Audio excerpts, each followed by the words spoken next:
hoje eu vou falar aqui do uso da homeopatia, né, nos casos de artrose, né? Eu vou dar uma pincelada de como funciona a homeopatia, a consulta homeopática, como que a gente faz para fazer o diagnóstico homeopático, né? E relatar um caso clínico de uma paciente que eu atendi, com bastante idade, com um quadro de displasia coxofemoral bem importante, que a gente tratou com a homeopatia. O diagnóstico homeopático, né? Bom, a princípio, eu vou começar explicando como que funciona a homeopatia, os fundamentos principais, né, os fundamentos da homeopatia, e um pouquinho de história para ficar um pouquinho mais fácil de entender. Né? A homeopatia, ela surgiu há muitos anos atrás, né? A Hahnemann começou a escrever os primeiros livros em meados do século XVIII, e hoje ele é considerado o pai da homeopatia. Né? Isso foi numa época que a medicina realmente era muito ultrapassada, não se tinha conhecimento dos agentes etiológicos, não se tinha antibióticos, tinha uma limitação de tratamento muito grande também. Né? E nessa época, os médicos em geral, né, que usavam a alopatia, eles recomendavam tratar a doença fazendo como se fosse uma remoção do mal que estava dentro do paciente. E normalmente isso via associado assim com tratamentos muito laxativos, que induziam a sudorese, vômitos, produtos muito tóxicos, que às vezes causavam mais mal do que a própria doença em si. E foi nesse contexto, né, que Hahnemann começou a estudar, né, enxergar ali como um problema esse tipo de tratamento, né, como um problema, como um tratamento que não estava sendo efetivo o suficiente, né. E aí, de toda a história dele, né, o grande marco foi quando ele traduzia uma matéria médica, né, de Cullen, que explicava como podia ser usado uma planta, né, aqui no officinalis, para o tratamento da malária. E aí ele viu que os sintomas, né, que a malária causa e que essa planta usava para tratar, se você administrasse a quina officinalis num paciente sem doença nenhuma, ele desencadeava os mesmos sintomas.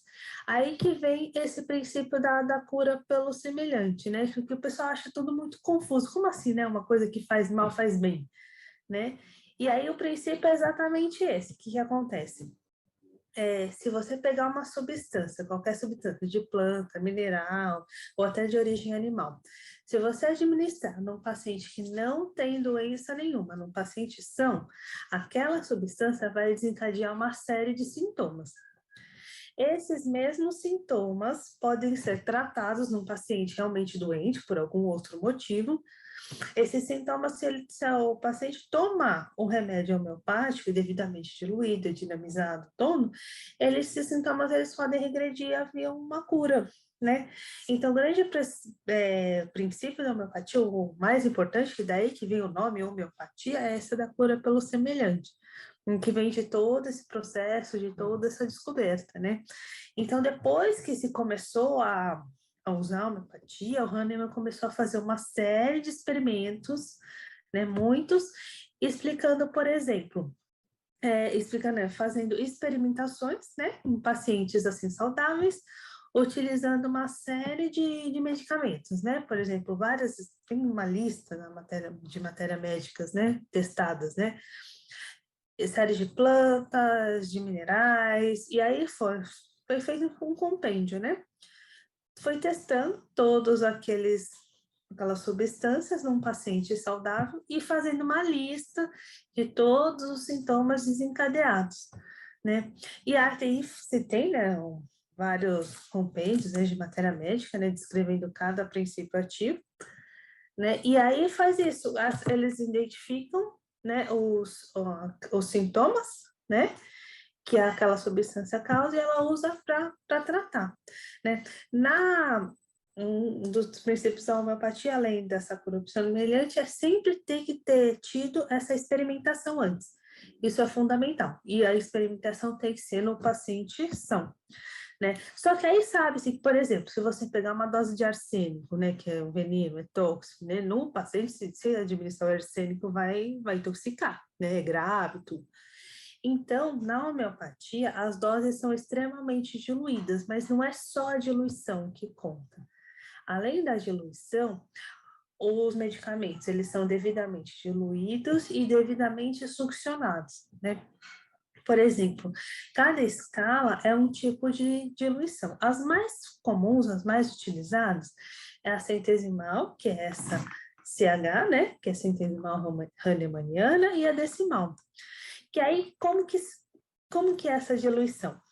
Uma parte do soluto é diluída em 100 partes de solvente. Normalmente utiliza etanol, às vezes em concentrações padrão ali 30%. Hoje em dia tem vários outros diluentes também, né? E aí, por exemplo, faz uma parte do produto, né? Do soluto em 100 partes, e a cada vez que é feita a diluição, esse produto ele é succionado, que é uma agitação padrão feita na homeopatia, em 100 vezes. Então, cada número, por exemplo, a pulsatila 2CH, ela sofreu esse procedimento 2 vezes. 30CH já sofreu 30 vezes esse mesmo procedimento de diluição e sucção. E na decimal é em 10 vezes, é 1:10. Né? Tem medicamentos de várias origens, né? De origem vegetal, que são os mais comuns, os mais famosos. De origem animal, eles utilizam, por exemplo, venenos de cobra, né? Barata, até os próprios insetos, assim também, né? Que é o caso da barata. Tem também os de origem mineral, como o natsamoriashi, que é o sal. Tem até o próprio ouro, ferro, também pode ser utilizado. E até as secreções biológicas, por exemplo, secreções de gonorreia, da saliva de cães com raiva, por exemplo, que é o lisino. Tem uma série de origens diferentes, e todos esses medicamentos, para ser considerado homeopático, tem que ter passado pela essa experimentação, né, no paciente são. Então, como que vai funcionar a consulta homeopática? É um pouco diferente do que a gente faz na clínica em geral, né? Na clínica, a gente pergunta quais são os sintomas, aspectos ali um pouquinho do manejo, né? Se tem algum paciente que está com os mesmos sintomas em casa, quando que começou também, né? Mas o objetivo da consulta homeopática, além de chegar no medicamento, é você conseguir fazer um diagnóstico homeopático, e o grande objetivo é encontrar esse simílio. Que seria isso? A homeopatia, ela funciona melhor, né? As coisas mais indicadas pelo próprio Hahnemann é a utilização de um remédio único. Na prática, na rotina, eu acabo buscando o simílio, mas usando outros artifícios para ajudar no tratamento. Mas o mais recomendado, a homeopatia clássica, é encontrar o simílio, que é aquele único remédio, que seria um remédio único, capaz de traduzir todos os sintomas daquele paciente, não só os sintomas físicos, mas também sintomas mentais, formas de como o organismo reage a determinadas situações, né? Então, quando você encontra um simílio, e realmente na prática, mesmo que você utilize outros remédios, uma arnica para auxiliar ali um processo de traumatismo, quando você realmente encontra esse mínimo e acerta, porque tem todas essas questões, né, até você acertar o remédio mesmo, e ter uma resposta, ter um remédio, acertar a potência, você vê que o resultado do tratamento homeopático é completamente diferente. Então, o objetivo durante toda essa consulta é procurar um simílio. Então, como que a gente faz isso? Primeiro, a anamnese. Só que aí, os sintomas, você tem que conversar com o tutor. Nem sempre ele observa o que a gente quer, nem sempre o paciente também, né? Que a gente trabalha com cães, gatos que não falam, então a gente não sabe exatamente o que eles sentem. A gente induz ali pelo que o doutor observa, nem sempre ele observa o que precisa, nem sempre ele observa sintomas homeopáticos, né? Então ali a gente vai perguntar uma série de coisas, só que tem que ser Por exemplo, coisas de como o indivíduo reage a determinadas situações que sejam sintomas homeopáticos. Os sintomas homeopáticos são aqueles que a gente consegue encontrar no repertório. Então, o mais importante, assim, o sintoma assim, que é o principal. Nem sempre ele significa o que a gente precisa, mas o principal, você perguntar, por exemplo, o que aconteceu de diferente na rotina, que foi um start, né? Foi depois disso que começou a manifestar, que é o sintoma biopatográfico.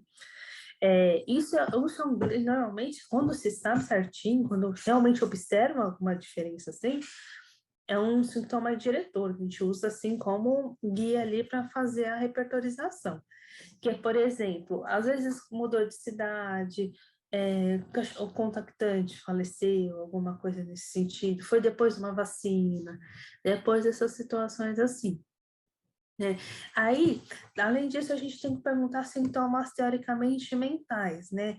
Como a paciente é cachorro e gato, a gente não sabe exatamente o que ele sente. Só que a gente pode perguntar como ele reage a determinadas situações. Por exemplo, como ele reage quando se tem briga em casa entre os tutores, como ele reage quando chega a visita, como ele reage durante o passeio, se ele vê outros cães, se ele gosta de outros cães, se ele interage, se ele tem medo. Medos são sintomas muito importantes. E o que ele faz quando ele sente medo também é importante perguntar. Por exemplo, ele se esconde, ele pede colo, como que ele treme, também isso também é um sintoma homeopático. E também, e considerar também os sintomas físicos, é que na prática, para a gente que é veterinária, acaba sendo mais fácil de acertar, né, como sintoma, porque são coisas que a gente está vendo. Só que além dos sintomas, por exemplo, dor para sentar, para levantar, né, pensando em artroses, né, a gente tem que perguntar quando que isso acontece? Se é quando está frio, se é quando esquenta, se é quando tem chuva, se tem alguma determinada época do ano também, né? Algum horário específico no dia, tudo isso a gente consegue encontrar no repertório também. Isso facilita, são tudo coisas que acabam fechando ali, especificando o sintoma, para a gente conseguir chegar no cilindro.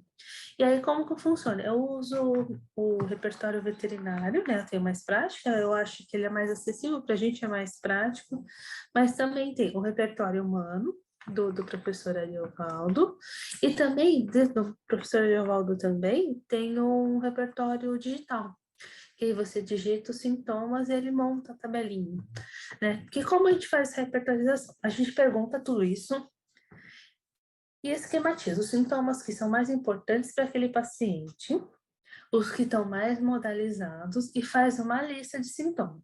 Em geral, eu pego uns 5, 6 sintomas. Dessa lista de sintomas, eu vou entrar aqui no repertório, abrir a página, esse aqui é um exemplo de uma página do repertório, aí escolhi 3 sintomas aqui. Eu vou ver daquele, por exemplo, desejo de companhia. É enorme, tá vendo? A gente tenta modalizar. Aí a gente tenta ver. Um dos sintomas que eu uso bastante é esse sozinho agrava, que são aqueles cachorrinhos que têm medo de ficar sozinho, que faz bagunça ou piora quando ficam sozinhos. Aí eu vou colocar uma tabelinha com todos esses remédios aqui, ó. A vantagem do repertório digital é que ele automaticamente já monta a tabela para você.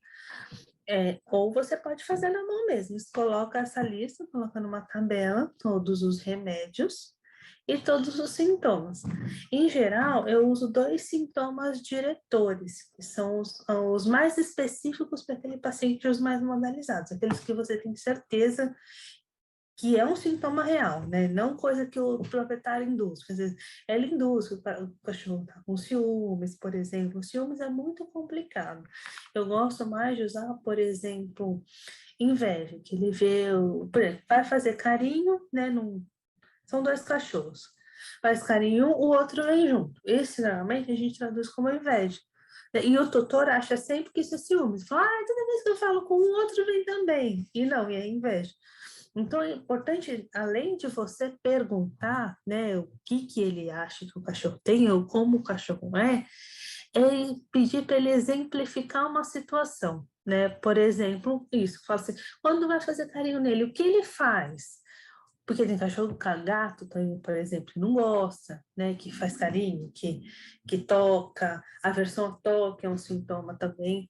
Então, por exemplo, pego 2 sintomas e vejo nesses 2 sintomas os mesmos remédios, o que encontro nos dois. Aí eu consigo fazer uma lista menor. E aí monta a tabelinha e vê o que mais aparece, por exemplo, de todos aqueles sintomas do paciente, o que mais apareceu, e eu escolho o medicamento. É lógico que só isso, assim, dessa forma mecânica, não é definitivo também de diagnóstico. Às vezes, aparece um medicamento que cobre todos os sintomas e quando você vai ler a matéria médica, ele não tem nada a ver com aquele paciente. Porque o que a matéria médica vai trazer para você? Esse aqui é o livro da mesma professora, a professora Regina Tom, que fez o repertório, né? Ela tem um livro de matéria médica, essa edição é nova, né? E aí, o que acontece? O livro de matéria médica, ele vai trazer, por exemplo, cada medicamento desse, explicando todos os sintomas, como que ele é. A matéria médica daquele medicamento, ela é como se fosse um traço de personalidade ou um traço de sintomas de cada paciente. Quando a gente encontra aquele paciente que tem aqueles traços ali, para cada doença, né? A gente tem uma resposta melhor. Então, por exemplo, se o medicamento for licopódio e o paciente tiver traços de personalidade e sintomas físicos de licopódio, você pode usar. Mas, por exemplo, se der um remédio que cobre a maioria dos sintomas e mentalmente, psicologicamente, o paciente não tiver nada a ver com licopódio, a gente não considera, a gente considera a matéria médica também. Então, é muito importante usar o repertório como um braço ali, que ajuda, ele é mais concreto, né? Mas não pode esquecer que também tem que conhecer a matéria médica, estudar a matéria médica e ler, são inúmeros medicamentos. Às vezes, medicamentos que a gente não usa sempre, então a gente acaba esquecendo que ele trata, como que ele, né, sintomas que ele tem ali, e às vezes, por não usar sempre, a gente deixa de lado. E às vezes é o remédio daquele paciente que está faltando, que não está encaixando, que não está respondendo, porque é um outro medicamento similar do que a gente está usando, que também existe ali na matéria médica. Bom, agora eu trouxe um caso clínico, né? Essa gatinha, essa aqui é do Google, essa fotinha, mas essa gatinha ela era muito parecida, já faleceu, né? Por motivos óbvios aqui, né? É, e, e essa foi um caso, né, que eu escolhi, né, como relatar esse caso, porque a gente usou exclusivamente homeopatia. Não usou nenhum tipo de analgésico, nenhum outro medicamento associado, foi só homeopatia mesmo. Essa gatinha, ela tinha uma doença renal crônica, que já vinha sendo tratada há bastante tempo, né, controlando com fluido, com semitra, só que era uma gatinha muito metódica das coisas que ela costumava fazer, né? Ela tinha hábitos que ela não mudava, assim, rotineiros, assim, que ela não mudava. E aí, um dos problemas foi exatamente isso, porque ela só tomava água na torneira. E ela tinha uma doença renal crônica, então ela tomava muita água, e esse negócio dela tomar muita água também equilibrava o controle da doença, né? De repente, ela começou a ter dificuldade para subir na pia e tomar água. E aí começou a descompensar o rim, muito assim, e ela começou a miar, a gente começou a investigar, falei, não, por que que ela, né, o que está acontecendo, né? É difícil a gente procurar o sintoma. E ela tinha uma sensibilidade muito grande na região do quadril, né? A palpação, ela não tinha uma claudicação importante, mas a palpação, ela tinha sensibilidade no quadril e ela não estava conseguindo fazer aquele movimento de salto para tomar água, né? E aí, realmente, no raio-x, a gente observou bem isso aqui mesmo. Deixa eu voltar aqui. Uma displasia coxofemoral, né? Com vários sintomas ali de artrose, já por conta da idade avançada também, né? Mas que precisava ser tratada de alguma forma. Ela não aceitava nenhum tipo de medicamento, ela tinha uma certa agressividade, ela tinha um apego muito grande com a tutora, mas ela era muito difícil de lidar em algumas coisas, né? Gato, né? Gato já tem essa tendência a ser mais difícil de tomar medicamento, tudo, e essa era um pouco mais. E era uma senhora de muita idade também, que era difícil para segurar, né? E como tinha questão renal, além da dificuldade de administrar os medicamentos, a gente tinha também uma questão ali que a gente ficava limitado a uma série de anti-inflamatórios, às vezes tudo causava vômito, até aqueles próprios com drotina, deu muito vômito nela, por exemplo. Então eu falei assim, não, vamos acompanhando, né? A gente vai fazer homeopatia, se realmente não responder, a gente pensa numa outra alternativa daí. Né? A tutora era muito relutante a fazer acupuntura, ela tinha dó e acabava, não queria fazer também, que é uma saída boa para artrose também, né? Então, fomos fazer a repertorização dessa gatinha Renê, né? Ela tinha sintomas muito clássicos e a tutora observava muito bem, né? Uma tutora muito cuidadosa, muito meticulosa também.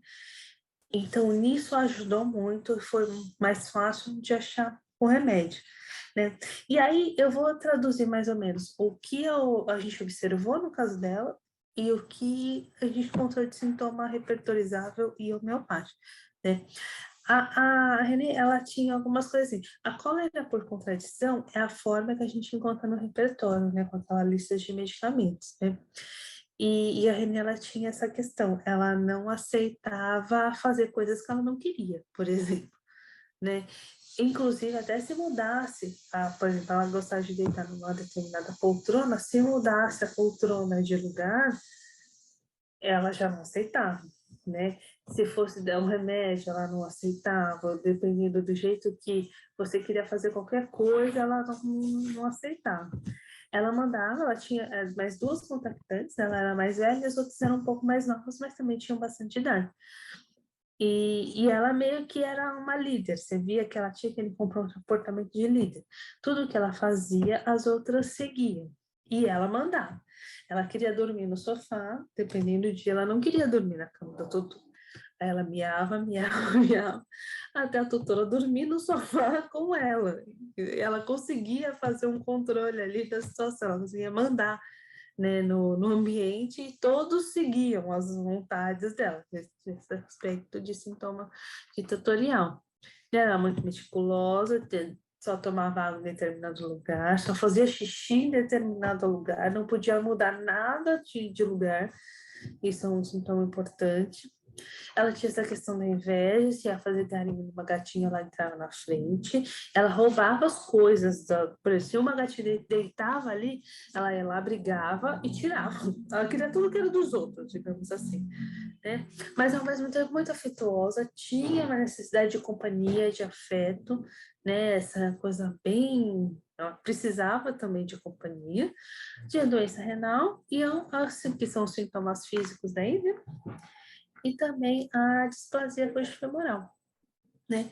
E aí, repertorizando, passou um pouquinho, repertorizando, né, os sintomas que a gente encontrou ali da Renê, dos sintomas físicos e os sintomas mentais, repertorizando o remédio que realmente se encaixa com todo o quadro dela também, é o licopódio. Quando a gente estuda a matéria médica do licopódio, ele funciona mais ou menos assim. É um remédio que ele é feito a partir da semente essa plantinha, ela é tipo meio semelhante a musgo, né? Só que antigamente, só que por evolução, elas eram grandes árvores que viraram musgos e hoje vivem em simbiose. Então, sempre ajuda até para a gente entender a matéria médica, para gravar e lembrar dos medicamentos, estudar o processo de como é feita a obtenção do medicamento também. E o licopódio ele é feito da semente dessa planta, né? E é justamente uma semente que ela é dura por fora e ela é mole por dentro. Porque o paciente que gira ali na mesma simbiose do licopódio e que a gente medica, né, com o licopódio, ele é um paciente exatamente assim, é aquele cachorrinho, né, que ele é agressivo, ele é ditatorial, ele quer impor uma situação, mas no fundo ele tem uma insegurança, ele tem sentimento de menos-valia e ele tem medo. Né? Aquele poodle que está muito bravo com o tutor, a hora que o tutor sai da sala, ele deixa fazer tudo. Né? Ele tem uma insegurança interna e procura esconder, mostrando um comportamento às vezes agressivo, ditatorial, né? Que impõe uma situação que na verdade não é o que ele sente por dentro, né? Em humanos é mais fácil da pessoa relatar isso numa consulta, né? Nos pacientes veterinários, né, cães, gatos, a gente usa esses artifícios para tentar identificar esse tipo de sintoma, né? Aquela coisa, saiu o doutor, ele fica com medo, né? Ele é agressivo, mas também é por medo, ele treme de repente, quando você vê que ele se sente numa situação que ele não está no controle. Então, isso ajuda bastante. E é isso que é importante identificar sempre quando a gente vai dar um remédio. Né, considerar os traços da matéria médica, aquele traço da matéria médica daquele medicamento realmente encaixa com aquele paciente que você está atendendo. Né, e que foi isso que a gente fez. Aí eu costumo utilizar não só o remédio de fundo. Eu uso o remédio de fundo, porque realmente sem ele a homeopatia não funciona bem. Só que eu uso medicamentos também que são auxiliares, que fazem a gente ter uma resposta um pouco mais rápida. Porque às vezes a gente pensa que acertou o sininho, mas não é aquele, às vezes é um parecido. Então não tem aquela resposta logo de cara, aquela resposta imediata, né?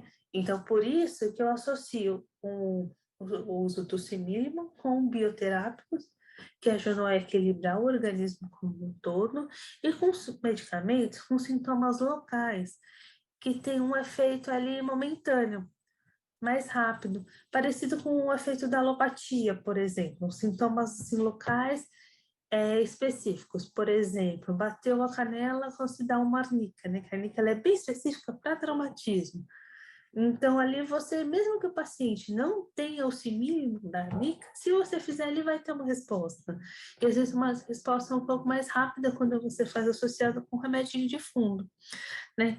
Os bioterápicos são muito legais, eu uso muito na dermato também, e você pode usar em todos os sistemas, todos os sistemas, né? Para sistema locomotor, né, que a gente está falando de artrose, a gente pode usar exatamente a articulação ou o osso que está afetado. Por exemplo, a articulação do joelho, a articulação do quadril. Para problemas de coluna, é muito interessante usar o disco intervertebral.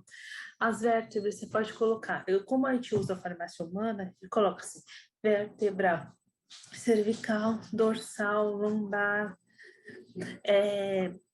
Dá para usar também tendões, né, tecido ósseo, tecido cartilaginoso. E aí, na verdade, eles na farmácia, né, o homeopática, eles têm, né, já esses princípios, né, esses medicamentos. E a intenção é fazer um equilíbrio, aquela energia do medicamento, é equilibrar aquela articulação doente. Normalmente a gente faz de 9 a 12 CH para ter um equilíbrio, né? Vai aumentando, é bom ir aumentando. Eu vejo uma resposta interessante com os bioterápicos. Uma coisa também que não está aqui, que pode ser utilizada, é o líquido sinovial também. Aí eu trouxe também alguma lista de alguns medicamentos que são mais locais, específicos, né, que utiliza-se muito em casos de artrose, de problemas articulares, as situações que eles são específicos ali, né, modulações de alguns sintomas que ajudam a te identificar, colocar dentro das fórmulas, né, que às vezes eu faço. O que eu costumo fazer? Que nem no caso da Renê, né? Faz o remédio fundo, o licopódio, né? Faço o bioterápico, que são todos esses componentes ósseos ali. E também medicamentos que tratam a artroses mesmo. Assim, você vê que um dos chamarizes daquele medicamento são problemas articulares. Né? Então, que nem dela, eu fiz isso, o licopódio, fiz o bioterápico e fiz um complexo com arnica, ruta e rustoxicodendro, que também são utilizados para problemas articulares. E agora eu vou fazer uma pincelada de todos esses medicamentos mais utilizados para artroses e artropatias também, né? A arnica é o mais comum, o mais famoso, todo mundo conhece, todo mundo utiliza muito, né? E ele sempre funciona. A gente vê que tive respostas muito boas em todos os casos ali. E a arnica, além de questões de traumatismo mesmo, de traumatismos, ela pode ser usada para sintomas mentais também. É o grande remédio dos traumas, tanto físicos quanto psicológicos. Pode ser usado, por exemplo, um gato que muda de casa e não aceita bem, cachorro, às vezes, que não mudou de ambiente, mudou o tutor, foi adotado, também pode ser utilizado. Grandes traumas, assim, que marcou a vida ali também, mudanças repentinas, a gente pode utilizar Nica na 30CH. Quando a gente usa numa potência mais alta, a gente vê uma resposta melhor, né? Melhor não, uma resposta mais voltada para os sintomas mentais. Quando a gente usa em potências mais baixas, a gente vê uma resposta mais voltada para sintomas físicos também, né? Então, às vezes, para traumas psicológicos, né, traumas que marcam assim, pode ser usado na 30CH, né? Ela vai atuar em traumas mesmo, batida, fratura, quando faz extração de dente também, regiões que ficam com hematomas, ajuda muito. Você vê, otohematoma também ajuda bastante. A gente vê uma resposta enorme. Ultimamente, eu não utilizo mais, não faço cirurgia para otohematoma, a não sei que seja um caso muito complicado. Se for aquela orelha que tá molinha ali, eu uso só homeopatia. E tem uma resposta boa. Ela demora um pouquinho mais, mas em comparação à cirurgia, a gente vê um trauma muito menor, né? A orelha fica toda certinha, então pode ser utilizado para hematomas também. Traumatismo craniano, né? Ele fugiu de um pouquinho das artroses, mas pode ser usado aqueles galos que formam, também pode usar, né? E aí são para aqueles, aqueles sintomas que fica inchado, né, pelo trauma, com roxo, né? Entre sintomas mentais também é um paciente que ele tem medo de se machucar, aquele que tem medo de tudo, que sabe, muito triste, muito irritável também. Pode ser usado para foliculite, dei uns resultados bons para foliculite também, né?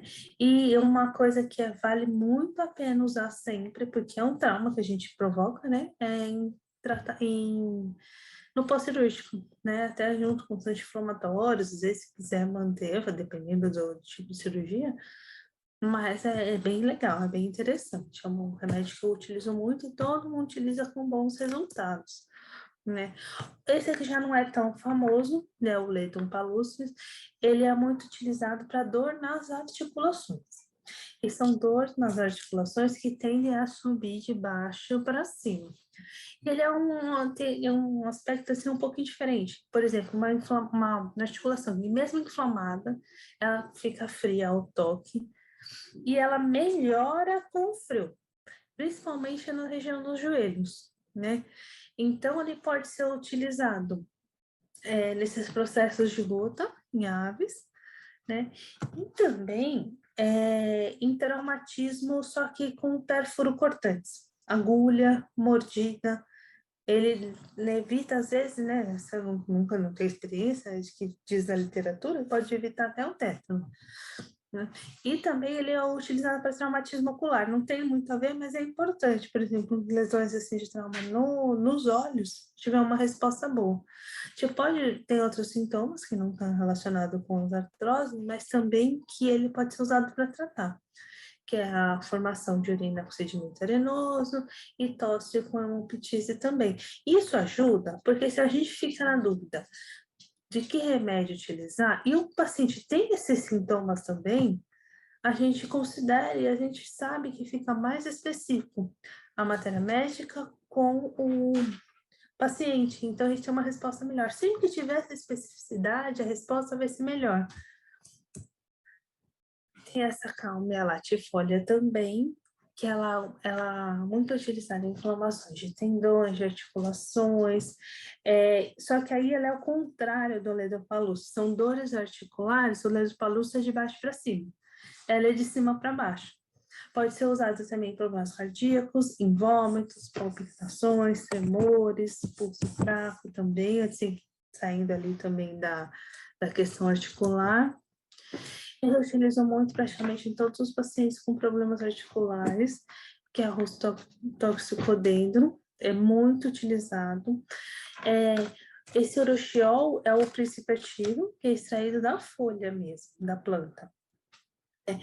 E assim, ele vem com sintomas mentais importantes, e ele atua principalmente em casos de dor articular, de pacientes que melhoram, por exemplo, ele sente muita dor, conforme ele se movimenta, a dor melhora, esquenta, melhora. E mentalmente é um paciente que não para quieto. Ele tem uma inquietude, uma inquietação, uma agitação muito importante, uma ansiedade muito importante, né? Então, do sintoma mental, o que mais chama a atenção é a hiperatividade, a inquietação, né? Então, se, por exemplo, você vê um paciente que não para, que melhora com o movimento, e se você utilizar esse medicamento, você vai ter uma resposta melhor, né? São pacientes que tendem a ficar mais retraídos, tendem à solidão, né? Pode ser utilizado em casos de paralisia, reumatismo articular também, hipertrofias cardíacas, ele também é auxiliar no tratamento. E são pacientes que têm doenças devido ao esforço excessivo, né? Porque eles não param quietos, eles tendem a se movimentar muito, só que até chegar a um grau de exaustão ali, articular e do próprio organismo mesmo. A ruta eu faço junto sempre com a rustoxicodendro, porque eu vejo uma resposta associada bem importante, né? Porque ali, o rustoxicodendro também agrava pelo frio, né? Então eu vejo uma simbiose ali bem legal, então é bom associar, né? Eu vejo uma resposta boa. A ruta é aquela nossa famosa ruda, né? Então, de sintomas mentais é muito relacionado com a inveja. É um paciente muito irritado, muito que tende a, parece que nunca está contente com nada, um pouco depressivo também, né? Ele pode ser usado, além dessa questão articular, que é importante, pode ser usado também em lesões oculares, né? Olho muito inchado, tudo. E aí te vê, pode ser usado em pacientes que têm essas contração, né? De flexores, transtornos de periósteo, às vezes até acumula assim, nódulos no periósteo também. São pacientes que têm indicação do uso da ruta. O rododendro crisanto, ele é parecido com esses outros medicamentos, e o que chama atenção é a alteração em dias chuvosos. Ele agrava pelo frio úmido, né? É bem comum a gente ver relatos de tutor que fala assim, por exemplo, quando ele já não consegue subir no sofá, eu sei que vai chover, porque ele tem bem essa relação ali com a questão do tempo, principalmente com a chuva, né? E ele tem medo de chuva também, e ele é um grande sintoma importante, a inflamação e o edema das articulações. Ele melhora com o movimento, piora com o repouso, e tem outros sintomas também, como as dores de ouvido, diarreia depois de comer fruta, pode estar associado com orquites também, até inflamações ali no escroto, de pele mesmo, inflamações dermatites ali, cistos ovarianos também podem estar relacionados nesses pacientes que precisam desse tipo de medicamento, que é esse rododendro crisanto. O hipéricum aí ele já sai um pouquinho da artrose, ele já é mais indicado para problemas de coluna, por exemplo. Ele é indicado para pacientes que sofrem de dor neuropática, dor neurológica, uma dor que irradia pelos nervos. Por isso que para as hérnias de disco, para a discopatia, ela é bem interessante. A gente vê uma resposta muito boa, principalmente para esses casos que a dor é crônica, que a gente não consegue, teria que tomar um tramadol, de uso contínuo, às vezes, a gente consegue associar hipéricum, tem até uma formulação dele que é injetável. né, para casos bem graves, né? E a gente vê uma resposta boa. Eu tomo, às vezes, que eu tenho organismo, e eu vejo uma resposta boa. Além dessa questão da dor neurológica ali, das hernias de disco, ela também pode ser utilizada para dores de dente também. Sempre quando vem uma dor que irradia, pode ser utilizado. Ele pode ser usado também em caso de laceração de membros, porque tem uma afecção neurológica, tem que tiver uma afecção neurológica, você pode usar. Pacientes que têm desmaio por excitação, né, e tende a ter a lateralidade direita, a lateralidade esquerda, que evolui para a direita, piora na primavera, piora no tempo chuvoso, está associado também com problemas cardíacos. Então, você pode usar para aquele paciente cardiopata também, principalmente quando chega a uma certa idade, vem tudo junto, né? Então, ele vai ajudar também, além da questão da coluna, da dor, né? Ele é mais para dor, independente da artrose, ele é para dor. E se o cachorro também for cardiopata, você vai estar atuando nas duas frentes. Bom, aqui que eu trouxe ali de considerações finais seria o seguinte, né? Explicar um pouquinho ali aonde que a gente, por que a homeopatia ajuda, por que ela é boa, né? Eu nunca utilizo assim, exclusivamente a homeopatia assim como um via de regra, tem médicos, até humanos, homeopatas veterinários que falam assim, não, só pode usar homeopatia que vai atrapalhar os outros tratamentos atrapalham. Eu acabo não tendo essa visão tão radical. Às vezes a gente não tem opção, então só fica a homeopatia, que foi o caso dessa gatinha, né, que eu relatei, e a gente vê resposta, a gente vê que dá para contar como tratamento único também, mas ela pode servir como um auxiliar, né? Auxiliar, por exemplo, em problemas articulares, junto com a acupuntura, a gente vê uma resposta muito boa, junto com a fisioterapia também, né? Eu acho que os tratamentos, eles se integram e ajudam o paciente a ter uma qualidade de vida e elimina os sintomas, os efeitos colaterais dos medicamentos alopáticos, né? A gente sabe que, por mais que hoje em dia tem anti-inflamatórios cada vez mais modernos, né?